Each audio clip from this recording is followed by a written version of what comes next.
In the last video, we went straight into one of the darkest Epstein documents. It was an FBI document about a 13-year-old girl, pregnant, trafficked by her uncle and Jeffrey Epstein, and a newborn baby dumped in Lake Michigan. And today we're coming back with more receipts and some big disclaimers.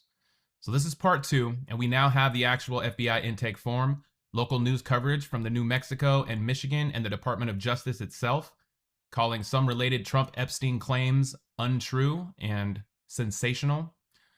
So let's break down what's real, what's alleged, and what the government is trying very hard to distance itself from.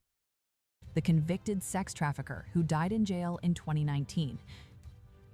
Buried inside the files are FBI tips, emails, complaints, and one shocking allegation that has stunned observers. One document, one claim, massive questions. Here's a quick recap. The document we looked at is an FBI tip from 2020. Hey, real quick, if you made it this far in the video, thank you very much. It's been very difficult getting this up and running. I would really appreciate it if you hit subscribe and hit like and dropped a comment. Now in the DOJ's Epstein file dump. A woman claims that in the 1980s, when she was 13 and pregnant, she was trafficked on yachts out of Mona Lake into Lake Michigan by her uncle and Epstein. She claims she gave birth and that her uncle murdered the baby and dumped the body in Lake Michigan. In the same document, Donald Trump is listed in connection with the abuse, either as a witness or, in some media summaries, as someone who paid for sex. None of this has been tested in court or backed with public corroborating evidence. Since the first video, more outlets dug into the same tip. Yahoo did a breakdown of what happened at Lake Michigan. The document explaining how TikTok users found the file and how the tip describes Epstein's orchestrating a deal with the uncle so men would pay to abuse a 13-year-old who was already pregnant. Local New Mexico outlet KOB4 reported on a woman from New Mexico making these allegations, saying the FBI intake describes her as a 13 and pregnant in the 1980s, trafficked by Epstein and her uncle, with Epstein listed as a subject and Trump listed as a witness in the paperwork. Detroit area coverage and social posts talk about Lake Michigan and yachts, emphasizing that the alleged murder happened after she gave birth and that the body was supposedly thrown into the lake, out of Mona Lake, which feeds into Lake Michigan. And how did the Trump DOJ respond? Here's where it gets political.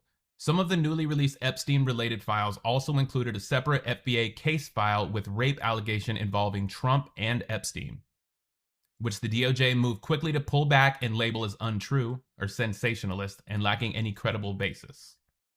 Documents tied to the Jeffrey Epstein case are raising serious questions and renewed controversy. One of the most disturbing claims comes from an unnamed woman who contacted the FBI in 2020. In her statement, she says that in 1984, when she was just 13 years old, she was sex trafficked by her uncle and disgraced financier Jeffrey Epstein. According to the document, the woman claims she became pregnant during this abuse and later gave birth to a baby girl. She alleges that her newborn child was murdered by her uncle and that the body was dumped into Lake Michigan. The Times of India segment and other coverage quote the DOJ saying that if those particular allegations have even a shred of credibility, they would have been weaponized against Trump before the 2020 election. And that is the DOJ's own argument as it tries to explain why it published, then removed at least one explosive Trump-Epstein document.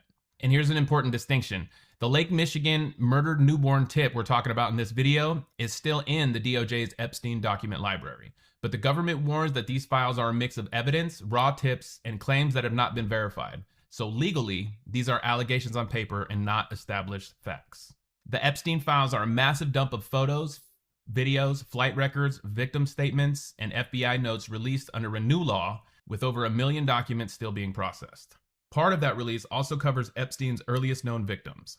One report describes a 13-year-old girl Epstein allegedly groomed as his first known victim, and some coverage says that she also later named Trump in connection with Epstein, though details and proof are thin and heavily debated.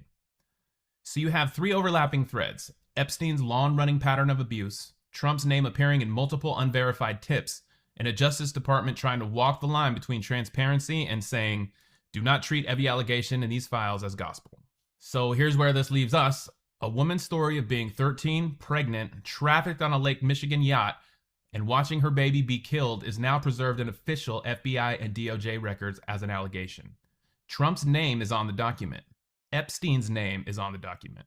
But there are still no public signs of investigation, no charges, no forensic search of the lake that anyone is talking about. The DOJ wants you to understand that some of these Trump-related allegations are untrue and sensationalist. But the bigger question is why this ecosystem of powerful men, secret deals, and trafficked children existed at all.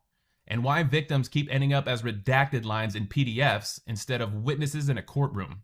And if you want part 3 where we zoom out into politics, who benefits from releasing this now and who benefits from discrediting it? Share this, drop your thoughts in the comments, and send any other Epstein file receipts you want broken down on camera, and I will happily do that. My name is Chris McIntyre. This is Almost Above Average. We'll see you on the next one.